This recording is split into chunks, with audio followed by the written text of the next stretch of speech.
好開心呢，我哋今日呢，我哋睇呢個嘅路得記第一章講到呢，士師治理以色列人嘅嗰個時代，喺猶大呢個嘅伯利恆城裏邊有一個家庭，丈夫係呢個以利米勒，妻子係呢個呢拿俄米，有兩個兒子，一個叫做呢馬倫，一個叫基連。咁當佢哋呢遇到饑荒嘅時候呢，佢哋呢就去呢個嘅摩押地呢尋找呢個糧食。冇幾耐呢，呢個嘅以利米勒呢就過咗身。可能因為異地去適應嘅艱難，接住呢兩個兒子呢就娶咗摩押地嘅女子為妻，咁一個呢就叫俄珥巴，一個呢就係路得啦。咁喺當中呢嗰10年左右呢，兩個兒子呢都過咗身，剩翻呢拿俄米同埋呢兩個嘅媳婦。咁當時拿俄米就同佢哋講，佢話呢，不如你哋回到去你哋嘅親族嘅裏邊。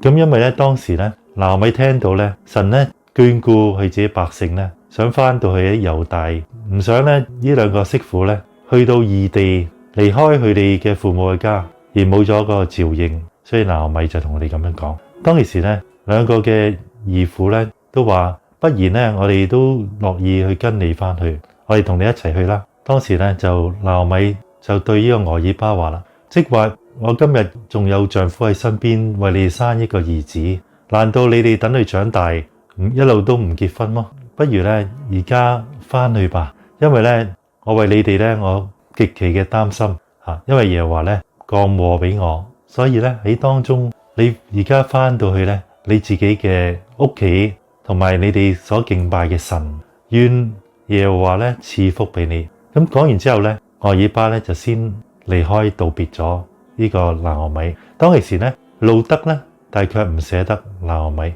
佢話咧，無論你去邊度，我都去邊度。你嘅國就係我國，你嘅神咧就係我嘅神。除非死亡咧將我同你隔絕，否則咧願耶和華咧去降禍俾我。咁喺當中咧，佢咧願意照顧咧呢個拿俄米，並且咧佢願意咧投靠咧耶和華咧為佢嘅神。所以佢見到佢已經咧以耶和華咧為佢嘅神。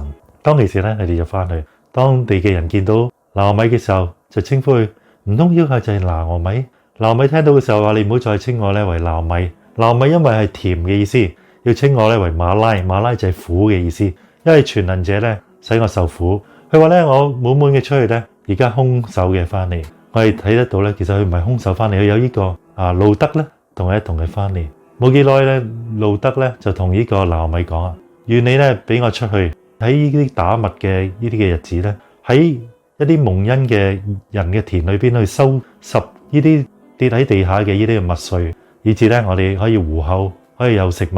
咁當時咧佢就出去，咁出咗之後咧，恰巧咧呢個偶然咧去到咧其中呢個以利米勒嘅家族至親嘅親戚，呢個叫波亞斯，係一個財主嚟嘅。恰巧咧佢去到佢田嗰度咧去拾取呢啲嘅麥穗，波亞斯亦都啱啱剛巧嘅翻嚟。